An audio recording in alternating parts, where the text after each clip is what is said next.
Hey friends. I know that it's unusual for me to wear green instead of purple, but March is Cerebral Palsy Awareness Month, so you will be seeing a lot of green. I thought I would start off the month by sharing a little bit more of my story and why my platform for Ms. Wheelchair Arizona 2022 is so important to me.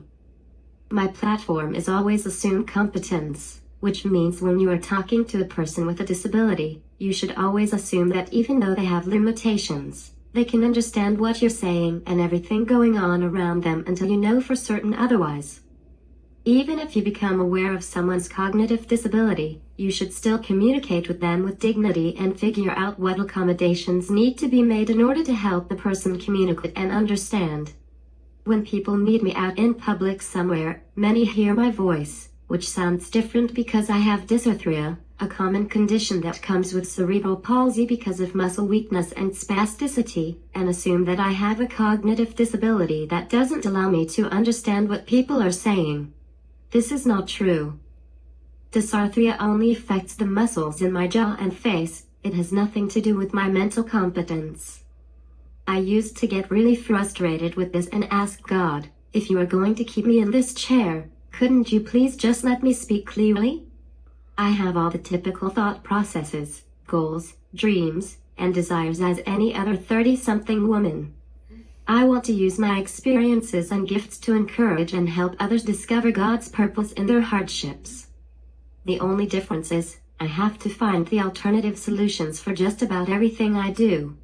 Case in point, the voice you're hearing right now is an augmentative communication app on my iPad. I am fully able to speak. My speech just takes a little time and practice to understand. One of my biggest wishes is that people wouldn't assume the sound of my voice correlates to the level of my intelligence.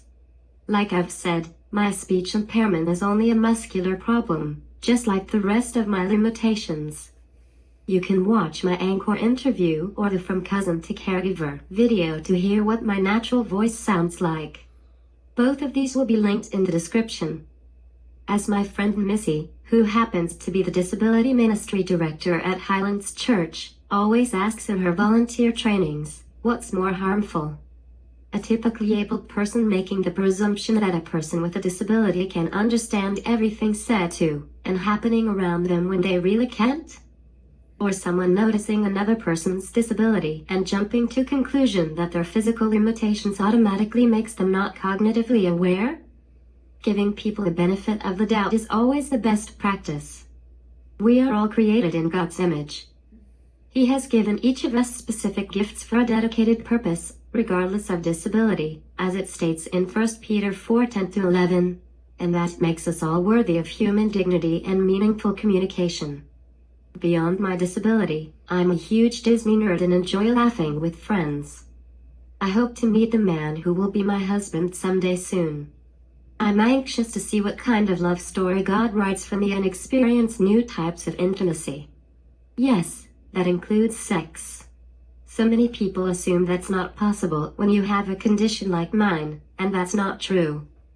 It is absolutely possible and something I very much look forward to sharing with my husband. Appropriate and loving physical touch means the world to me because it makes me feel seen, and not as different.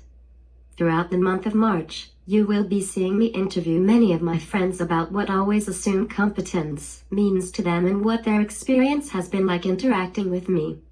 Some of them have disabilities themselves, and for others, I was their first friend with a disability. Stay tuned for more fun stories. Happy Cerebral Palsy Awareness Month. Don't forget that Friday, March 25th is National Cerebral Palsy Awareness Day. This day is meant to educate, push for inclusion, and find a cure for cerebral palsy. Love, grace, and peace, my friends.